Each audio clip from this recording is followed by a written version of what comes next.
A saudaraan sama si B. Nggak mungkin lah soalnya sama persis si A sama si B ini, gitu ya. Meskipun itu manajerial dan sosial kulturalnya, pasti ada beda soalnya.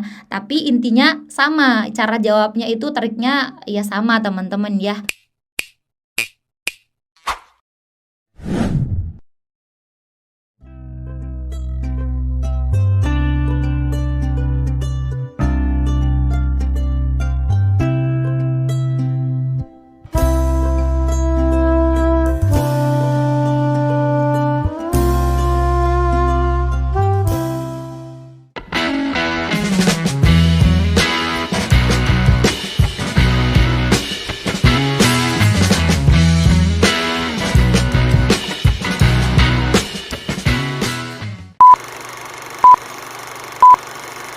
Assalamualaikum warahmatullahi wabarakatuh. Terima kasih karena kalian sudah klik video ini. Selamat datang di channel aku. Salam kenal, aku Lili Hernawati. Teman-teman, kali ini kita akan kembali membahas mengenai beberapa informasi penting seputar P3K tahun 2023. Dan pada video kali ini saya akan membahas mengenai Permenpan RB nomor 14 tahun 2023 yang baru saja rilis teman-teman ya, mengenai pengadaan PPPK untuk jabatan fungsional. Nah, di sini nanti kita akan tahu apakah ada soal observasi ataukah seperti yang tahun sebelumnya ya, hanya ada soal kompetensi teknis, manajerial, sosial kultural, dan wawancara. Oke teman-teman, tapi sebelum itu buat teman-teman yang belum subscribe channel ini, yuk dukung Mimin dulu dengan klik tombol subscribe kalian. Dan jangan lupa untuk nyalakan juga tombol notifikasinya supaya teman-teman tidak ketinggalan info-info terbaru dari aku. Terima kasih. Oke teman-teman, kita langsung bahas ya mengenai Peraturan Menteri Pendayagunaan Aparatur Negara dan Reformasi Birokrasi Permenpan RB nomor 14 tahun 2023 tentang pengadaan PPPK untuk jabatan fungsional teman-teman ya, yang masih hangat banget.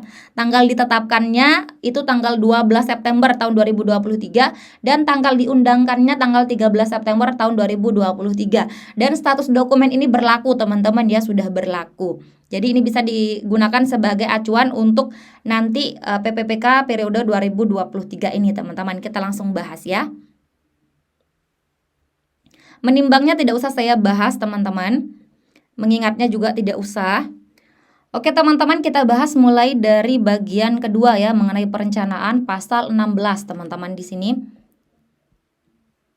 Pengelompokan jabatan sebagaimana dimaksud pada pasal 13 ya, kita lihat pengelompokan jabatan dilakukan oleh instansi pusat.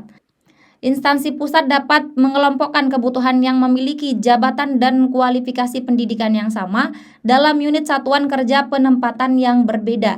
Ini nanti digunakan seperti yang kemarin ya, saat reformulasi itu diktum ke-13 atau 12 itu teman-teman ada terkait pengelompokan juga teman-teman ya. Nanti mungkin teman-teman bisa cocokkan dengan perencanaan pengadaan di sini teman-teman ya.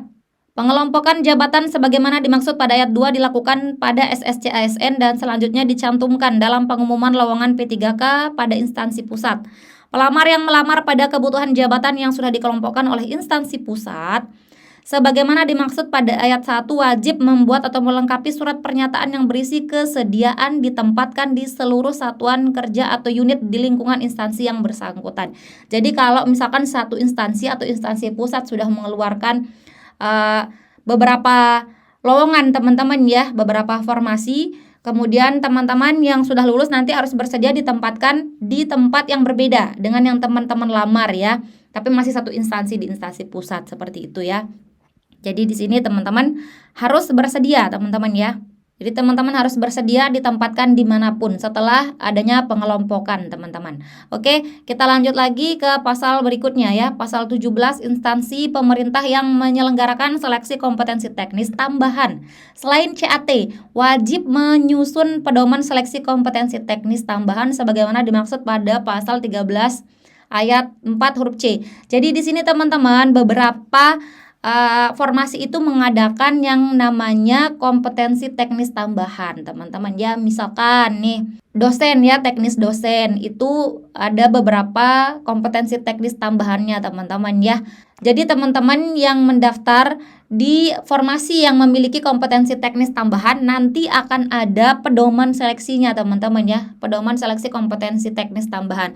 Jadi itu juga bisa teman-teman gunakan nanti, misalkan kalau ada kejanggalan di pengumuman bisa digunakan untuk melakukan sanggah teman-teman ya. Nanti teman-teman kalau misalkan ada yang seperti ini misalkan ya, Permenpan RB, kemudian ada aturan-aturan pedoman-pedoman melaksanakan CAT, itu teman-teman simpan ya, nanti akan berguna di kemudian hari teman-teman.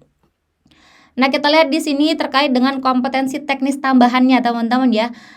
Pedoman seleksi kompetensi teknis tambahan selain CAT sebagaimana dimaksud pada ayat 1 paling sedikit memuat yang pertama jenis seleksi kompetensi teknis tambahan, yang kedua pokok substansi yang dinilai pada setiap jenis tes dan kriteria penilaiannya. Jadi ini untuk transparansi teman-teman ya, biar tidak ada yang merasa dirugikan, biar tidak ada yang bilang wah ini gara-gara orang dalam nih gitu misalkan ya. Jadi harus jelas pedoman dari kompetensi teknis tambahannya teman-teman ya, karena semakin tidak jelas nanti pedoman kompetensi teknis tambahan, tidak jelas kriteria penilaiannya, semakin banyak peluang orang-orang akan bilang bahwa ada sistem-sistem mengambil orang-orang dalam gitu, sistem mengambil keluarga-keluarga kayak gitu teman-teman ya. Nah, kita lanjut lagi. Kompetensi penguji atau lembaga penguji pada setiap jenis tes, bobot penilaian setiap jenis tes, sifat setiap jenis tes yang menggugurkan atau tidak menggugurkan. Ini harus jelas teman-teman ya. Formulir atau aplikasi resmi yang dipergunakan untuk tes dan atau penilaian. Kemudian pedoman sebagaimana dimaksud pada ayat 1 wajib disampaikan kepada menteri untuk mendapatkan persetujuan dengan tembusan ketua Panselnas paling lambat sebelum pengumuman lowongan. Untuk pasal 18, panitia seleksi instansi dan atau BKN menyediakan aksesibilitas di lingkungan tempat pelaksanaan seleksi bagi pelamar penyandang disabilitas sesuai dengan ragam disabilitasnya. Panitia seleksi instansi dan atau BKN memberikan penambahan waktu dan menyediakan pendamping atau aplikasi pendukung saat pelaksanaan seleksi kompetensi bagi pelamar penyandang disabilitas. Ini teman-teman kita yang disabilitas teman-teman ya, insya Allah tidak akan dirugikan teman-teman. Kita lanjut ke pengumuman lowongan. Pengumuman lowongan sebagaimana dimaksud dalam pasal 11 huruf B dilakukan oleh panitia seleksi instansi. Panitia seleksi instansi menggugah tautan pengumuman pada SSCASN. Jadi teman-teman pantau SSCASN-nya teman-teman ya, tidak usah lihat yang lain-lain. Jadi ini satu arah, satu pintu teman-teman ya dari SSCASN. Pengumuman lowongan sebagaimana dimaksud pada ayat 1 dilaksanakan paling singkat selama 15 hari kalender. Pengumuman lowongan sebagaimana dimaksud pada ayat 1 paling sedikit memuat nama jabatan, jumlah lowongan, unit kerja, kualifikasi pendidikan atau sertifikasi profesi, rentang penghasilan per jabatan. Nah, ini ada tombol baru teman-teman ya yang kemarin pernah saya bahas. Jadi nanti di formasi teman-teman ada rentang penghasilan per jabatan. So, teman-teman yang misalkan mau apakah gajinya nanti saya maunya nih kisaran 2 juta nih misalkan ya, maka teman-teman bisa pilih formasi-formasi yang bisa teman-teman nanti daftar gitu teman-teman. Kalau misalkan ada yang saya maunya gajinya di atas 5 juta, misalkan ada yang tersedia formasi, silahkan teman-teman nanti daftar di formasi yang menyediakan rentang penghasilan seperti itu, misalkan 4 juta sampai 5 juta misalkan ya, 4 juta sampai 5 juta nanti rentangnya ada gitu teman-teman ya. Jadi teman-teman kalau misalkan gajinya juga mau lebih tinggi, kualifikasi teman-teman juga harus tinggi teman-teman ya, kemampuannya juga harus tinggi gitu teman-teman. Nah, kemudian ada deskripsi umum pekerjaan, jadi teman-teman tahu apa yang akan teman-teman kerjakan nanti setelah teman-teman lulus. Kemudian alamat dan tempat lamaran ditujukan, jadwal tahapan seleksi, syarat yang harus dipenuhi oleh setiap pelamar, tata cara pendaftaran dan seleksi. Kemudian ada layanan bantuan atau call center, helpdesk, media sosial resmi yang dikelola masing-masing instansi pemerintah. Nanti teman-teman misalkan mau daftar di BKN, maka teman-teman harus memantau juga website resmi BKN gitu. Misalkan teman-teman mau daftar di Pemprov NTB misalkan, maka teman-teman juga harus memantau website resmi dari Pemprov NTB gitu teman-teman ya. Dalam hal adanya seleksi kompetensi teknis tambahan, selain dengan CAT yang diselenggarakan oleh BKN, pengumuman lowongan wajib memuat jenis seleksi kompetensi teknis tambahan beserta bobot nilai tes yang akan diselenggarakan. Dalam hal adanya seleksi kompetensi teknis tambahan, selain dengan CAT yang diselenggarakan oleh BKN, pengumuman lowongan wajib memuat jenis seleksi Harus ada keterangan jenis seleksi kompetensi teknisnya beserta bobot nilai tes yang akan diselenggarakan. Dalam hal ini, sebagaimana dimaksud, yang memiliki akibat menggugurkan pelamar, pengumuman lowongan harus memuat keterangan dan kriteria penggugurannya. Jadi kalau misalkan kompetensi teknis tambahan yang nanti teman-teman akan ikuti itu bersifat menggugurkan, harus ada kriteria menggugurkannya apa gitu teman-teman ya. Jadi teman-teman tidak ada yang saling berburuk sangka nanti kalau misalkan ada yang lulus, ada yang tidak lulus gitu ya. Pengumuman lowongan pada kebutuhan jenjang jabatan fungsional harus mencantumkan jenis atau bentuk seleksi dan kriteria penilaian yang akan diselenggarakan oleh instansi pemerintah. Instansi pemerintah dan BKN wajib memastikan bahwa rincian kebutuhan P3K yang terdapat pada SSCASN sesuai dengan rincian kebutuhan P3K yang ditetapkan oleh Menteri. Jadi nanti teman-teman instansi pemerintah dan BKN yang sudah akan memastikan rinciannya sama. Jadi teman-teman misalkan yang nggak mau repot-repot langsung saja ke portal SSCASN teman-teman ya. Nanti di sana teman-teman bisa pilih mana yang mau dilamar.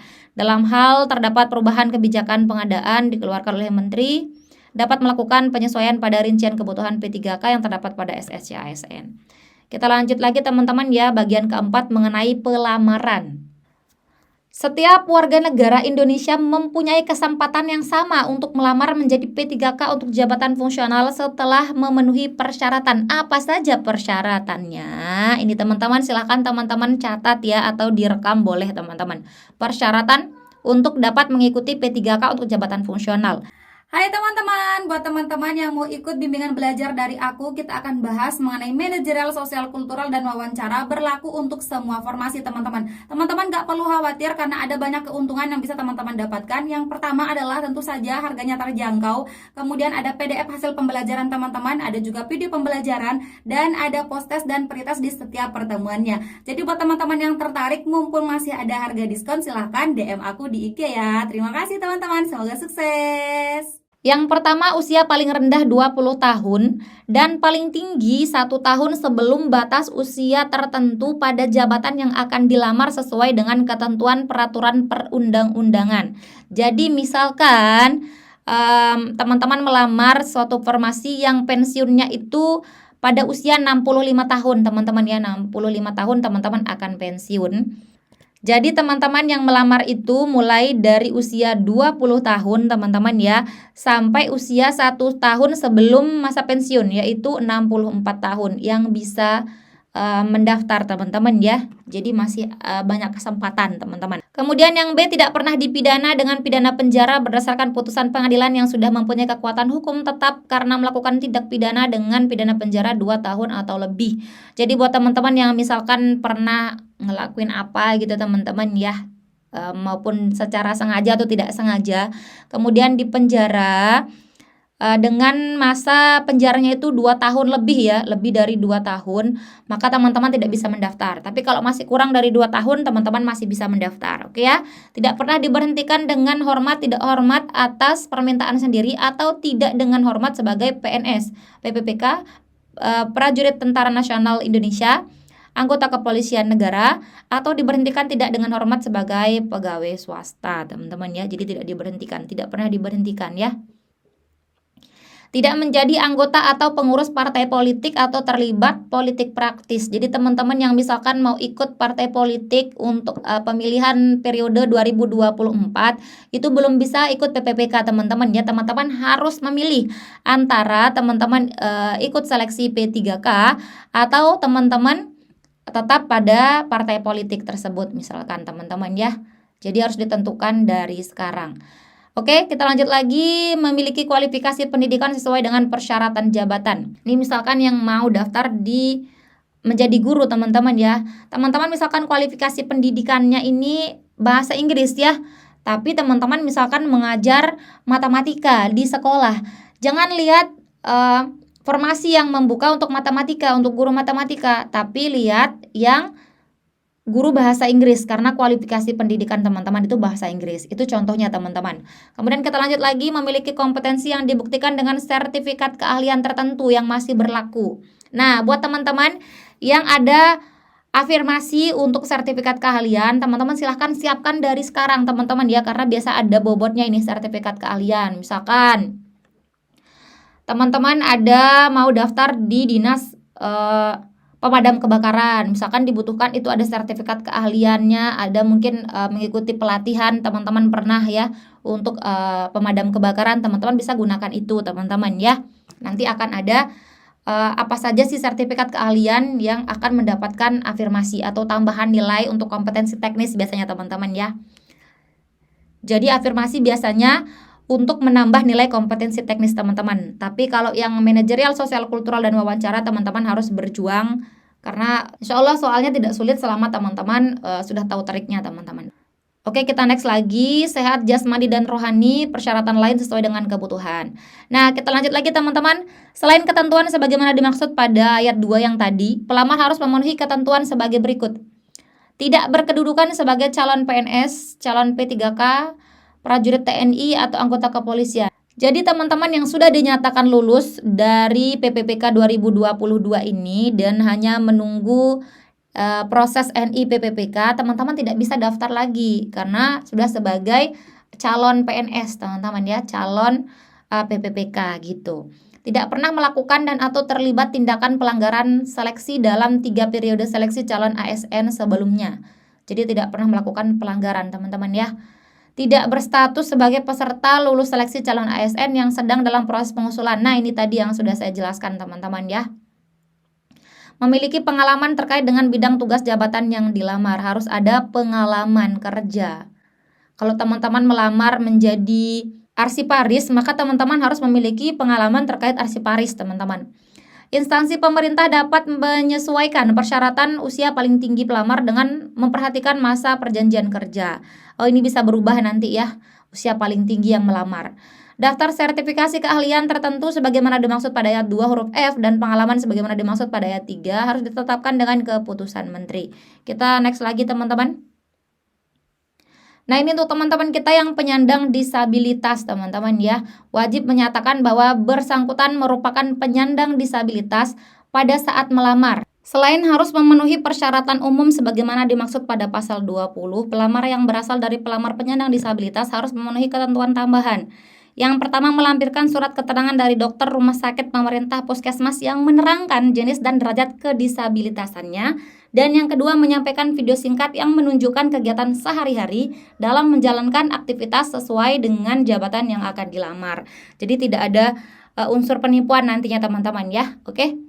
Instansi pemerintah mengalokasikan kebutuhan yang hanya dapat dilamar oleh penyandang disabilitas. Alokasi kebutuhan yang dimaksud paling sedikit 2% dari total alokasi kebutuhan P3K yang ditetapkan oleh Menteri. Jadi yang untuk disabilitas ini harus ada teman-teman ya, minimal 2%. Misalkan kalau di instansi itu ada 100 formasi yang tersedia teman-teman ya, 100 formasi yang tersedia, maka minimal ada 2 formasi untuk penyandang disabilitas teman-teman, dihususkan untuk penyandang disabilitas seperti itu ya. Oke, kita lanjut lagi. Pemilihan kebutuhan jabatan dan satuan kerja penempatan untuk penyandang disabilitas ditentukan oleh masing-masing instansi pemerintah berdasarkan rincian penetapan kebutuhan dari menteri. Pemilihan kebutuhan sebagaimana dimaksud pada ayat 3 dilakukan pada SSC ASN dan selanjutnya dicantumkan pada pengumuman lowongan pada setiap instansi pemerintah. Instansi pemerintah dalam pengadaan P3K kebutuhan penyandang disabilitas harus memperhatikan standar kualifikasi kerja yang dipersyaratkan pada jabatan dan akomodasi yang layak bagi penyandang disabilitas yang mengalami hambatan dan memerlukan aksesibilitas. Instansi pemerintah dalam pengadaan PPPK kebutuhan penyandang disabilitas memperhatikan jabatan yang dapat diisi. Jabatan yang pekerjaannya bersifat administratif, jabatan yang pekerjaannya dilakukan secara rutin, jabatan yang pekerjaannya tidak memerlukan persyaratan khusus, dan atau jabatan yang di lingkungan kerjanya tidak memiliki risiko tinggi, teman-teman ya. Oke, kita lanjut lagi. Instansi pemerintah dalam pengadaan P3K kebutuhan penyandang disabilitas memperhatikan jabatan yang tidak dapat diisi dari penyandang disabilitas dengan kriteria sebagai berikut. Jabatan yang pekerjaannya bersifat khusus dan spesifik memerlukan kesiapan dan kemampuan fisik dalam melakukan kegiatan secara efisien tanpa menimbulkan kelelahan fisik. Jabatan yang pekerjaannya membutuhkan mobilitas tinggi dan cepat. Jabatan yang waktu kerjanya tidak pasti. Jabatan yang situasi kerja spesifik dalam penanganan bencana. Jabatan yang lingkungan kerjanya memiliki risiko tinggi. Nanti teman-teman bisa baca teman-teman ya. Ini untuk mempermudah teman-teman kita yang memiliki disabilitas teman-teman, penyandang disabilitas teman-teman ya. Nah, ini salah satu yang penting ya, pasal 24, pelamaran sebagaimana dimaksud dalam pasal 11 dilakukan secara daring.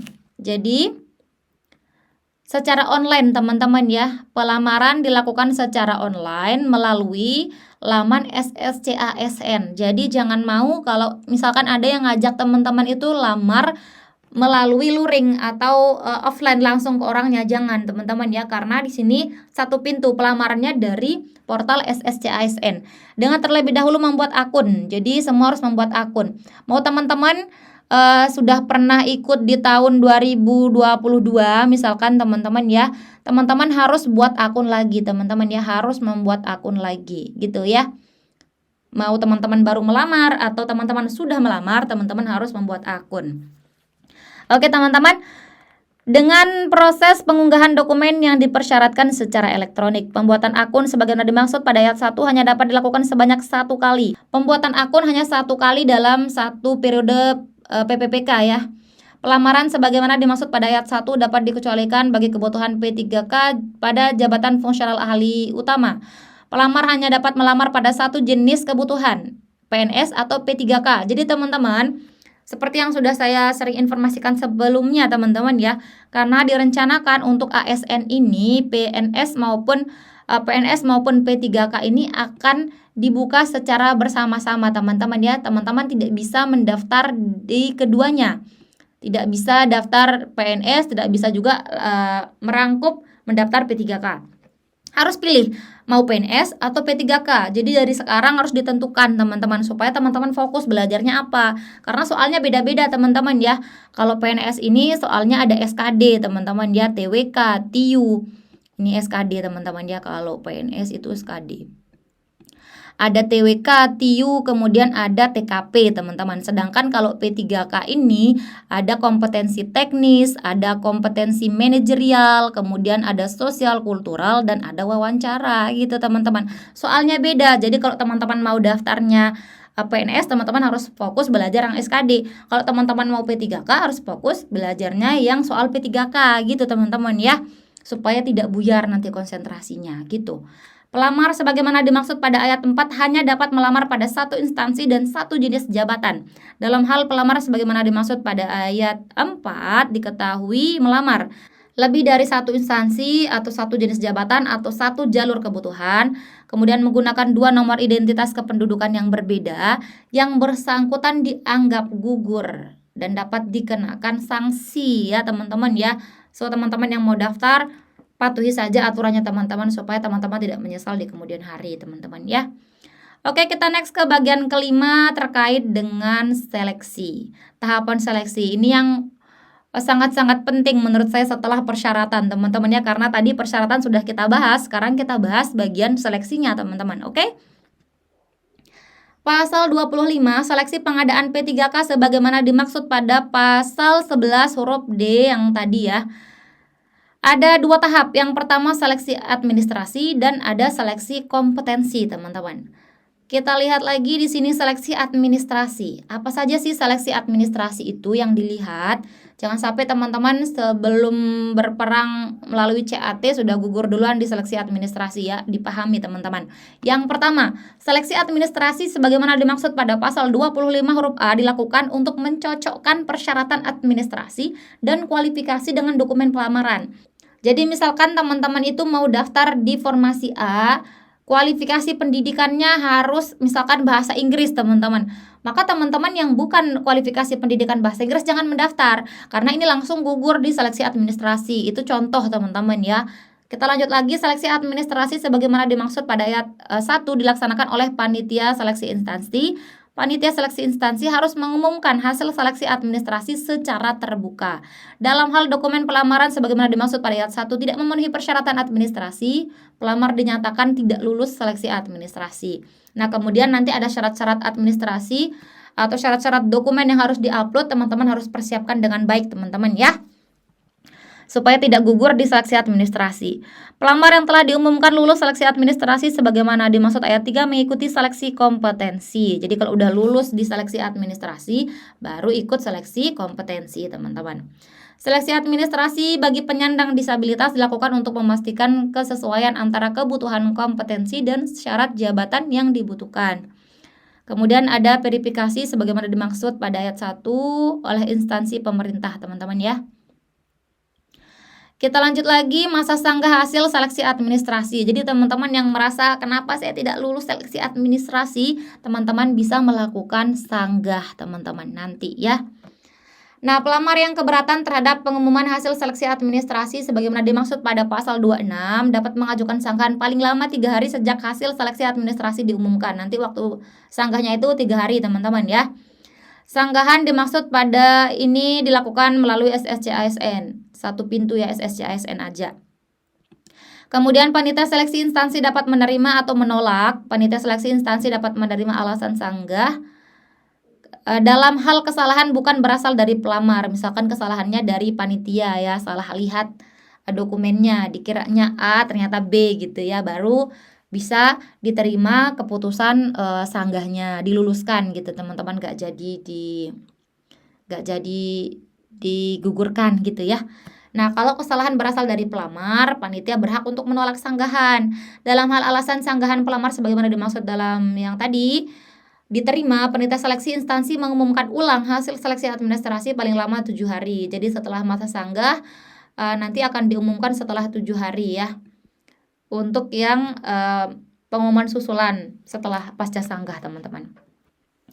Kita next lagi untuk yang ini ya, seleksi kompetensi. Nah, ini banyak yang nanya karena ini baru ditetapkan tanggal 13 kemarin teman-teman ya, kemarin banget. Nah, tadi malam ada yang nanya, ini Kak, kenapa tidak dibahas tentang soal observasi di sini Kak gitu? Apakah tidak ada soal observasi gitu katanya teman-teman ya. Jadi saya coba cek lagi, kita lihat nanti teman-teman ya, kita bahas dulu. Pasal 29, seleksi kompetensi sebagaimana dimaksud dalam pasal 25 huruf B menggunakan sistem CAT diselenggarakan oleh BKN. Jadi melalui CAT ya, menggunakan komputer, tidak dengan dokumen tulis tangan, teman-teman ya, seperti yang sebelum-sebelumnya. Seleksi kompetensi sebagaimana dimaksud pada ayat 1 dilakukan untuk menilai kesesuaian kompetensi teknis, kompetensi manajerial, sosial kultural yang dimiliki oleh pelamar dengan standar kompetensi jabatan. Jadi soalnya sama seperti yang sebelumnya teman-teman ya, PPPK periode 2022 itu ada soal kompetensi teknis, ada soal kompetensi manajerial, dan ada soal kompetensi sosial kultural teman-teman, seperti yang sudah sering saya bahas di YouTube saya teman-teman ya. Nanti teman-teman misalkan masih ada yang apa sih, yang mana sih namanya kompetensi manajerial sosial kultural, silahkan langsung cek aja di video aku teman-teman. Nah, kita lihat lagi teman-teman ya, seleksi kompetensi sebagaimana dimaksud pada ayat 2 memuat kompetensi teknis, manajerial, sosial kultural teman-teman. Nah, materi seleksi kompetensi teknis sebagaimana dimaksud pada ayat 3 huruf A disusun oleh instansi pembina jabatan fungsional, selanjutnya diintegrasikan ke dalam bank soal CAT BKN. Kemudian materi seleksi kompetensi manajerial sosial kultural sebagaimana dimaksud pada ayat 3 huruf B dan huruf C disusun oleh tim penyusun naskah soal seleksi di bawah koordinasi Ponselnas. Kalau yang kompetensi teknis ini disusun oleh instansi pembina jabatan fungsional, karena kompetensi teknis ini teman-teman berkaitan dengan jabatan yang teman-teman lamar. Misalkan teman-teman melamar arsiparis misalkan ya, arsiparis, maka soalnya terkait arsiparis. Kalau teman-teman melamar misalkan guru Kemenak misalkan teman-teman ya, ini soalnya ada pedagogik gitu teman-teman ya, bagaimana teman-teman mengajar gitu, pedagogik. Jadi beda-beda. Kalau kompetensi teknis ini tergantung teman-teman lamarnya formasi apa gitu teman-teman ya. Buat teman-teman yang sering nanya-nanya itu lewat DM, boleh ya ini saya jelaskan di sini teman-teman ya, jadi jangan di skip-skip teman-teman. Nah, untuk kompetensi manajerial dan sosial kultural ini yang susun adalah tim penyusun naskah soal seleksi di bawah koordinasi Ponselnas. Jadi yang buat itu adalah tim pembuat naskah soalnya Ponselnas. Jadi untuk semua formasi jabatan fungsional itu sama teman-teman ya, hampir sama ya, soal yang satu dengan yang lain gitu ya, secara umum sama. Tapi karena soal di bank soal BKN itu banyak ya, ribuan bahkan mungkin puluhan ribu soalnya. Jadi teman-teman tidak mungkin saudaranya misalkan ikut si A nih saudaraan sama si B misalkan ya. A saudaraan sama si B. Nggak mungkin lah soalnya sama persis si A sama si B ini gitu ya. Meskipun itu manajerial dan sosial kulturalnya. Pasti ada beda soalnya. Tapi intinya sama. Cara jawabnya itu triknya ya sama teman-teman ya. Jadi teman-teman tidak usah khawatir gitu teman-teman untuk yang manajerial dan sosial kultural. Nah, ini untuk kompetensi teknis ini silahkan teman-teman mulai rangkum teman-teman dari sekarang ya, dirangkum berdasarkan kisi-kisi yang periode kemarin. Kan yang PPPK 2022 itu ada kisi-kisinya teman-teman setiap jabatan fungsional. Nah, itu teman-teman langsung rangkum dari sana, ambil misalkan di kisi-kisi disebutkan pengertian RPP gitu ya. Dari sekarang teman-teman sudah tulis pengertian RPP itu apa, kemudian dipelajari gitu, dipahami inti dari pengertian RPP itu apa, nggak usah dihafal gitu ya. Jadi nanti mudah untuk menjawab soal. Karena ini sebentar lagi waktunya ya, tinggal beberapa minggu atau bulan saja teman-teman langsung tes gitu teman-teman ya. Oke teman-teman, kita next lagi teman-teman. Pasal 30, seleksi pengadaan P3K sebagaimana dimaksud dalam pasal 25 dilakukan dengan mempertimbangkan integritas dan moralitas. Penilaian integritas dan moralitas sebagaimana dimaksud pada ayat 1 dilaksanakan dengan wawancara. Jadi ada tes wawancara juga. Nah, tes wawancara ini terpisah dengan yang bagian sebelumnya kita bahas. Teknis, manajerial, dan sosial kultural ini disatukan waktunya. Kemudian setelah ini selesai, baru seleksinya ke seleksi wawancara, teman-teman ya. Apa yang dinilai dari seleksi wawancara? Integritas dan moralitas. Dan seleksi kompetensi wawancara sebagaimana dimaksud pada ayat 2 dilaksanakan dengan metode CAT-BKN. Sama-sama CAT teman-teman ya, tapi dibedakan aja kelompoknya gitu ya. Setelah yang ini selesai baru ke yang wawancara. Tapi sama-sama dengan sistem CAT sekali duduk teman-teman ya. Gitu ya, yang buat yang belum pernah daftar P3K. Oke, kita lanjut lagi. Penggunaan sistem CAT dalam seleksi kompetensi dan wawancara dapat dikecualikan bagi pelamar untuk kebutuhan P3K pada jabatan fungsional jenjang ahli madya dan ahli utama. Ini beda ya teman-teman ya. Bagi instansi pemerintah yang melaksanakan seleksi sebagaimana dimaksud ayat 1, wajib menyampaikan mekanisme pedoman seleksi kepada menteri untuk mendapatkan persetujuan. Pedoman seleksi sebagaimana dimaksud mengacu pada standar kompetensi jabatan fungsional paling sedikit memuat jenis seleksi kompetensi, pokok substansi yang dinilai pada setiap tes, dan kriteria penilaiannya. Kemudian ada kompetensi penguji, lembaga penguji pada setiap jenis, bobot penilaian setiap jenis, sifat setiap jenis, dan menggugurkan atau tidak, formulir atau aplikasi resminya. Seleksi kompetensi teknis tambahannya. Nah, sebelum kita bahas yang ini teman-teman, yang terkait tadi pertanyaan teman-teman, apakah ada soal observasi untuk teman-teman yang PPPK guru ya teman-teman ya, PPPK guru yang dinas. Ini menurut info yang saya terima nanti akan ada peraturan lain ya. Hai teman-teman, buat kalian yang lagi cari e-book untuk persiapan PPPK tahun 2023, aku merekomendasikan kalian untuk pakai e-book dari aku ini teman-teman ya. Isinya sudah ada manajerial, sosial kultural, dan wawancara teman-teman. Sudah ada soal, kunci jawaban, dan juga pembahasannya. Ada bocoran soal PPPK tahun 2022, ada kisi-kisi beberapa kompetensi teknis, dan ada trik menjawab soal cepat. Jadi buat kalian yang lagi persiapan untuk menghadapi PPPK tahun 2023, aku saranin banget kalian untuk mempunyai e-book ini teman-teman. Langsung aja DM ke IG aku. Oke teman-teman, semoga sukses. Jadi untuk yang sekarang kita bahas ini untuk jabatan fungsional saja teman-teman ya, untuk jabatan fungsional. Bukan untuk yang PPPK guru teman-teman ya. Jadi nanti yang nanya-nanya apakah ada soal observasi, ini kemungkinan ada untuk teman-teman kita yang P3K guru yang di dinas teman-teman atau di sekolah negeri gitu teman-teman ya.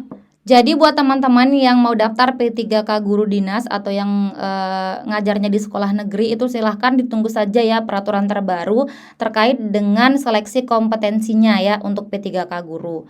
Nah, untuk yang sekarang ini itu untuk P3K yang jabatan fungsional teman-teman ya. Yang guru Kemenak masuk nanti soalnya yang seperti yang kita bahas saat ini ya, Permenpan RB ini. Karena yang guru Kemenak itu masuknya di P3K teknis teman-teman ya. Jadi soalnya itu sesuai dengan yang Permenpan saat ini kita bahas. Kalau yang observasi itu nanti menunggu peraturan ini untuk yang guru yang di dinas teman-teman ya. yang di sekolah negeri. Gitu teman-teman, sudah jelas ya teman-teman ya. Kita next lagi untuk membahas yang seleksi kompetensi teknis tambahan teman-teman. Instansi pusat dapat melakukan seleksi kompetensi teknis tambahan dengan menambahkan paling sedikit satu jenis tes setelah mendapatkan persetujuan menteri. Paling sedikit satu jenis tes, misalkan tes praktik mengajar, misal ya. Dalam hal pelaksanaan seleksi kompetensi teknis, terdapat jabatan yang bersifat sangat teknis keahlian khusus, instansi daerah dapat melaksanakan seleksi kompetensi teknis tambahan paling banyak satu jenis atau bentuk tes setelah mendapatkan persetujuan menteri. Seleksi kompetensi teknis tambahan sebagaimana maksud pada ayat 2 tidak dapat berupa tes wawancara. Jadi teman-teman, jangan khawatir teman-teman ya, untuk teman-teman yang ada seleksi kompetensi teknis tambahan itu tidak berupa tes wawancara. Karena tes wawancara sudah dilakukan menggunakan sistem CAT ya teman-teman ya, yang sudah tadi dibahas di pasal sebelumnya ya. Jadi tidak bisa tes tambahannya itu wawancara, tidak bisa, harus lainnya. Misalkan praktik cara memadamkan api, untuk yang pemadam kebakaran itu boleh gitu, tapi bukan wawancara gitu teman-teman ya. Kemudian dalam hal instansi pemerintah melakukan seleksi kompetensi teknis tambahan, seleksi kompetensi teknis dengan sistem CAT merupakan nilai utama dengan bobot paling rendah 50. Nah, untuk teman-teman yang akan mengikuti seleksi kompetensi teknis tambahan, itu nilai yang lebih tinggi itu yang sistem CAT BKN yang tadi udah kita bahas di pasal-pasal sebelumnya, itu nilainya paling sedikit itu 50%. Itu paling sedikit nilainya itu 50% teman-teman ya, untuk kompetensi teknis CAT BKN. Jadi untuk teknis tambahannya itu lebih rendah dari yang BKN. Hanya sebagai pelengkap, itu namanya juga seleksi kompetensi teknis tambahan ya, tambahan. Jadi bobotnya harus lebih sedikit dibandingkan yang utama, karena yang utama adalah CAT BKN, yaitu kompetensi teknis, manajerial, sosial kultural, dan wawancara teman-teman ya. Nah, contoh kemarin yang Kemenak teman-teman ya, itu ada kompetensi teknis tambahannya berupa moderasi beragama teman-teman, tes moderasi beragama. Itu bobotnya itu hanya 40% teman-teman ya, moderasi beragama bobotnya 40%. Karena harus lebih sedikit dari yang CAT. Kalau CAT-nya itu 60% di Kemenak kemarin teman-teman. Itu contoh ya, sedangkan moderasi beragamanya itu 40%. Gitu ya. Seleksi sebagaimana dimaksud pada ayat 1 dilakukan bagi peserta yang telah memenuhi nilai ambang batas kumulatif seleksi kompetensi manajerial, sosial kultural, serta nilai ambang batas wawancara. Seleksi kompetensi teknis tambahan merupakan bagian dari seleksi kompetensi teknis. Nah, ini yang kompetensi teknis tambahan itu digabungkan dengan kompetensi teknis teman-teman ya, yang CAT. Kompetensi teknis CAT BKN itu digabungkan dengan kompetensi teknis tambahan. Jadi tidak mengganggu nilai manajerial dan sosial kultural teman-teman. Yang ini manajerial, sosial kultural, dan wawancara ini tidak diganggu nilainya dengan kompetensi teknis tambahan. Yang diganggu itu adalah kompetensi teknis saja. Di CAT BKN ini yang terganggu nilainya, apakah bertambah ataukah berkurang nanti setelah adanya kompetensi teknis tambahan gitu ya teman-teman ya. Jelas ya, clear ya teman-teman ya. Kalau clear bolehlah komen-komen dulu teman-teman ya, biar Mimin makin senang. Komen dulu di kolom komentar. Oke teman-teman, kita lanjut lagi ya. Kalau udah komen kita lanjut lagi. Oke. Pengolahan hasil akhir seleksi kompetensi. Pelamar dinyatakan lulus seleksi jika memenuhi nilai ambang batas atau berperingkat terbaik. Nilai ambang batas kelulusan dimaksud ditetapkan oleh menteri, pelamar dapat diberikan. Nah, ini mengenai ambang batas ya, belum dijelaskan di sini. Nanti mungkin menyusul. Ketentuan lain ditetapkan oleh menteri. Nilai ambang batas sebagaimana dimaksud terdiri dari nilai ambang batas kompetensi teknis, kemudian nilai ambang batas kumulatif kompetensi manajerial dan sosial kultural, kemudian nilai ambang batas wawancara. Jenis dan bobot sertifikasi kompetensi diusulkan oleh instansi pembina. Nilai ambang batas kompetensi teknis diberlakukan pada kumulatif nilai seleksi kompetensi teknis dengan CAT, nilai seleksi kompetensi teknis tambahan, dan nilai tambah. Nah, ini untuk yang nilai ambang batas kompetensi teknis ini teman-teman, ini digabungkan ya antara kompetensi teknis CAT BKN, kemudian ada kompetensi teknis tambahan digabung lagi dengan nilai tambah. Misalkan ada sertifikat keahlian, ini nilai tambah masuknya ya. Jadi ada beberapa nilai yang bisa digabungkan di nilai ambang batas kompetensi teknis nanti. Gitu ya. Tapi kalau yang sosial kultural, manajerial, dan wawancara teman-teman tidak ada nilai tambahnya teman-teman. Jadi itulah kenapa saya lebih fokus membuat soal-soal mengenai kompetensi manajerial, sosial kultural dan wawancara teman-teman ya, karena tidak bisa ada nilai tambahnya kalau yang 3 ini. Kalau yang kompetensi teknis ada bisa nilai tambahnya nanti dari kompetensi teknis tambahan atau nilai tambah dari sertifikat keahlian teman-teman gitu ya. Oke, kita next lagi teman-teman. Nah, kita lihat di sini teman-teman ya, untuk yang pengolahan hasil nilai akhir seleksi kompetensi dan wawancara dilakukan oleh Ketua Panselnas. Jika nanti pelamar mendapatkan hasil akhir yang sama, nilai kumulatif semua tesnya ini sama misalkan ya, maka yang dilihat adalah yang pertama nilai kompetensi teknis tertinggi. Kalau masih sama juga, yang dilihat adalah kumulatif dari manajerial dan sosial kultural. Ini ditambahin. Manajerial dan sosial kultural itu ditambahin, mana yang lebih tinggi. Kalau misalkan masih ada yang sama lagi, baru dilihat nilai wawancara yang tertinggi. Kalau misalkan ada yang sama lagi, baru dilihat adalah usia pelamar, mana yang lebih tua itu yang diluluskan. Gitu teman-teman ya. Sama aturannya seperti yang sebelumnya. Nah, ini teman-teman bisa baca-baca nanti ya, karena yang paling penting di sini itu saya mau tekankan mengenai persyaratan sama yang tadi ya, kompetensi teknis yang mau diujikan. Karena itu penting banget, karena teman-teman harus persiapan dari sekarang teman-teman. Nah, ini mengenai teman-teman yang mengundurkan diri ya. Nanti ada pengumuman pembatalan kelulusannya, mengundurkan diri, dianggap mengundurkan diri, kualifikasi pendidikan tidak sesuai, kemudian tidak memenuhi persyaratan lain, meninggal dunia. Ini nanti ada pengumuman susulannya. Jadi tidak mungkin tiba-tiba ada yang meninggal dunia kemudian tanpa pengumuman langsung diganti pakai yang baru, nggak mungkin teman-teman. Nanti ada pengumumannya teman-teman ya, pembatalan kelulusan. Nah, ini mengenai pengunduran diri aja teman-teman ya. Silahkan teman-teman bisa baca, nanti di-download saja di Mbah Google teman-teman ya. Ada nih, udah tersedia. Ini saya download langsung ya. Ini mengenai pengangkatan juga sudah tersedia teman-teman. Perjanjian kerja. Ini saya tidak bahas juga teman-teman ya. Silahkan teman-teman bahas nanti sendiri. Silahkan dibaca-baca, kalau ada yang belum dipahami boleh nanti nanya-nanya teman-teman ya. Pendanaan, pengawasan, gitu teman-teman ya. Oke teman-teman, mungkin ini saja teman-teman yang penting ya mengenai persyaratan seleksi dan apa yang akan diujikan nanti. Itu yang penting teman-teman ya. Semoga bermanfaat. Jangan lupa dukung saya dengan komen di kolom komentar, kalian masih bingung apa. Kemudian jangan lupa di-share juga ke teman-teman lainnya ya teman-teman ya, karena dengan share pengetahuan, share informasi itu tidak akan merugikan teman-teman, tidak akan merugikan siapapun. Nanti persaingannya tetap sehat teman-teman ya. Kalau teman-teman rajin belajar dan itu rezeki teman-teman, maka teman-teman insya Allah akan lulus. Oke teman-teman, terima kasih, semoga bermanfaat. See you next time and bye-bye. Oke teman-teman, sekian dulu video kita kali ini. Terima kasih untuk partisipasi kalian dan terima kasih juga karena teman-teman sudah menonton video ini sampai akhir. Jika menurut kalian video ini bermanfaat, jangan lupa dukung Mimin dengan klik like, komen, subscribe, dan nyalain juga tombol loncengnya. Dan jangan lupa untuk share video ini ke teman-teman kalian yang lain supaya manfaatnya tidak berhenti di kalian. Oke teman-teman, terima kasih. See you next time and bye-bye. Assalamualaikum warahmatullahi wabarakatuh.